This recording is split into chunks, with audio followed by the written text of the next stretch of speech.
Trop souvent dans l'œuvre de Dieu, les gens ne lui demandent pas quelle est sa volonté, son heure, comment il veut agir. Leurs meilleures tentatives ne sont que le produit de leur vie d'âme. Comprenons bien que la chair peut aussi bien désirer venir en aide à Dieu que lui résister. La vie de l'âme peut manifester du zèle pour Dieu, concevoir des plans pour éveiller l'Église de Dieu, avoir des projets pour étendre son royaume et lutter pour gagner beaucoup de pécheurs. Les motifs et les intentions de ces personnes sont bons, mais elles sont ignorantes à l'égard de tout ce que la vie naturelle peut accomplir dans le domaine du zèle, des projets, des efforts.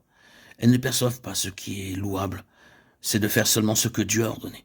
Elles s'imaginent que le seul fait de faire son travail est quelque chose d'admirable, et n'ont pas encore réalisé que tout ce qui procède de la vie naturelle ne peut pas plaire à Dieu, malgré la pureté des motifs, les bonnes intentions ou les résultats attrayants. Ne procédant pas de sa volonté, tout cela n'est d'aucune utilité pour Dieu. Elles ne saisissent pas que Dieu n'accorde pas non plus sa puissance à l'œuvre qui n'est pas selon sa volonté. Elles considèrent par conséquent leurs zèle, leurs paroles, leurs sentiments, leurs efforts et leurs larmes comme étant des dons divins pour les aider. Combien savent parmi elles qu'elles font simplement appel à la puissance de leur vie naturelle pour fournir l'énergie nécessaire à la réalisation de leur propre œuvre? Quelle est la raison de la présomption? Rien d'autre que la manifestation de la vie du moi. Bien que beaucoup obéissent à ce qui leur est ordonné, leur cœur ne se satisfait pas de la volonté de Dieu, parce qu'ils affectionnent toujours leur propre idée. Ils ont donc tendance à agir présomptueusement quand le Seigneur demeure silencieux.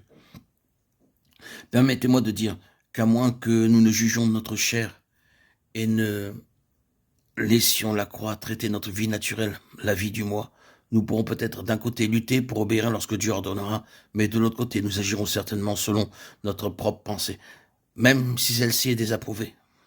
Être présomptueux dans l'œuvre du Seigneur ne signifie pas nécessairement savoir avoir de mauvaises intentions. Avant notre conversion, notre vie propre n'aimait pas servir Dieu.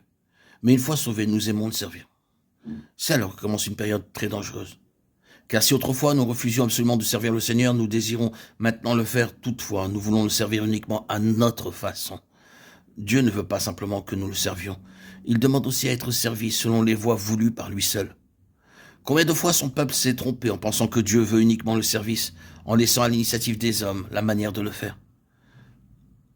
Puissions-nous être éclairés pour voir que le Seigneur ne peut pas se satisfaire d'un service qui ne serait pas fait selon sa volonté.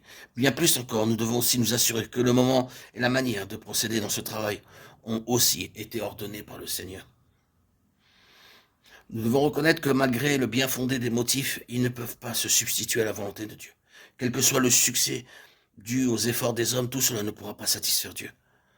Combien ont accompli des œuvres faites sans obéissance aux ordres du Seigneur, mais plutôt pour satisfaire des besoins occasionnels, en aidant la vie spirituelle des croyants ou en sauvant les pécheurs. Ces œuvres peuvent avoir du succès, mais cependant ni ceux qui les font, ni les œuvres par elles-mêmes ne peuvent satisfaire le cœur du Seigneur.